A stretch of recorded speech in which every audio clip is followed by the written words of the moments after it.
weeks leading up to the November 5th round of sanctions, European governments attempted to persuade the White House to agree to guarantees or waivers of Iranian imports of basic foods and medicine, pleas that were reportedly rebuffed. Addressing the medicine issue in the BBC interview, Pompeo denied that the U.S. was disallowing the flow of life-saving drugs into the country and made the following assertion: not only are the transactions themselves exempted, that is, the transactions in medicine, for example, but the financial transactions connected to the activity also are authorized, he said. Pompeo also claimed that none of the sanctions that have been imposed prevent humanitarian assistance, and indeed there are big exemptions for medicine, for sure, pharmaceuticals, but also more broadly than that for agricultural imports too. But as we'll see on this other article I've got on theguardian.com, that's just Esau caught in another one of his fork-tongued lies. And the title reads, U.S. rebuffs Europeans over ensuring Iran sanctions exempt food and medicine. British, French, and German ambassadors jointly tried to persuade the U.S. to outline how humanitarian supplies could be guaranteed. European governments have so far failed to persuade the Trump administration to guarantee Iranian imports of basic foods and medicine after the imposition of blanket sanctions next week, according to diplomats familiar with the negotiations. The sanctions on oil, shipping, and banking lifted after Iran agreed to strict curbs on its nuclear program in 2015, which you have UN nuclear watchdog groups saying Iran was still in compliance with the guidelines of the agreement when Trump left it back in May, are to be reimposed on Monday, 6 months after Donald Trump walked out of the nuclear deal, with more than 700 new banks, companies, and individuals and vessels being added to existing blacklists. Humanitarian supplies are officially exempted from sanctions, but in the past, risk-averse foreign banks and companies have avoided all transactions with Iran for fear of being penalized, leading to severe shortages of life-saving medicines and food staples in the years preceding the 2015 agreement. But wait, what did Pompeo just say?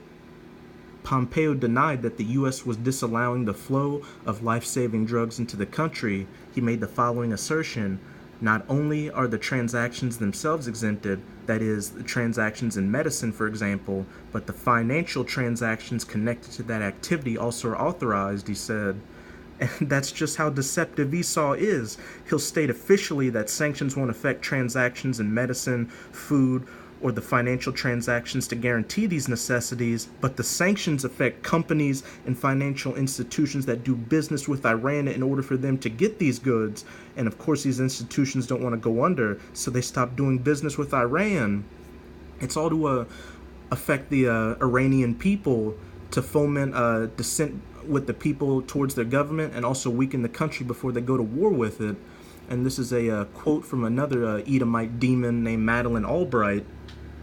In May 1996, Madeleine Albright, who was then U.S. ambassador to the UN, was asked by Leslie Stahl of 60 Minutes in reference to years of U.S.-led economic sanctions against Iraq. Leslie Stahl: we have heard that 500,000 children have died. I mean, that is more children than died in Hiroshima, and is the price worth it?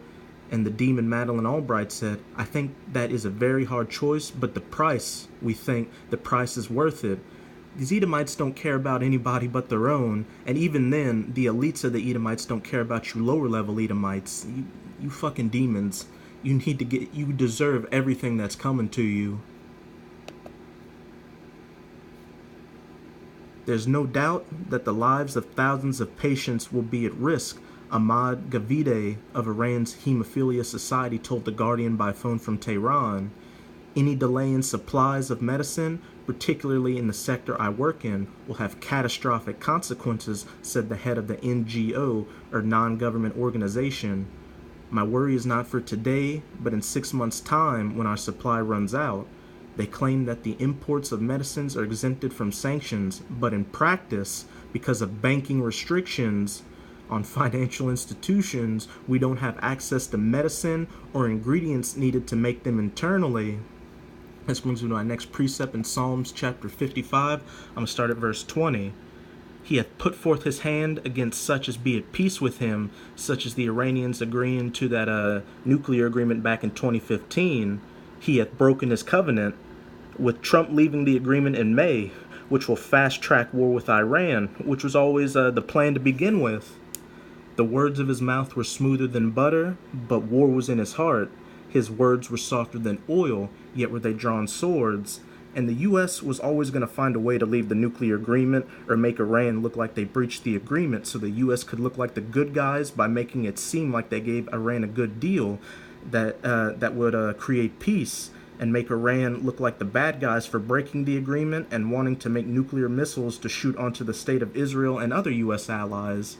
That's what all this demon deals with, is deception. Again, the wicked are estranged from the womb. They go forth speaking lies as soon as they be born.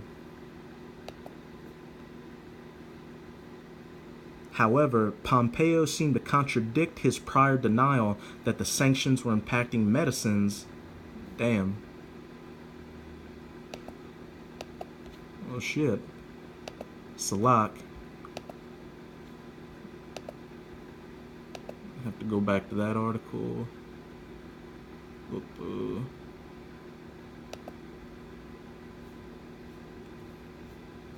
Salakia. However, Pompeo seemed to contradict his prior denial that the sanctions were impacting medicines, saying it was ultimately up to Tehran to change its behavior in the face of sanctions. Pompeo said, well, remember, just so you remember, the leadership has to make a decision that they want their people to eat. And these Edomites are so goddamn proud. They have to make a decision that they want to use their wealth to import medicine and not use their wealth to fund Qassam Soleimani's travels around the Middle East with causing death and destruction. That's the Iranian government's choice on how to use Iranian wealth. That's pretty much it with this article.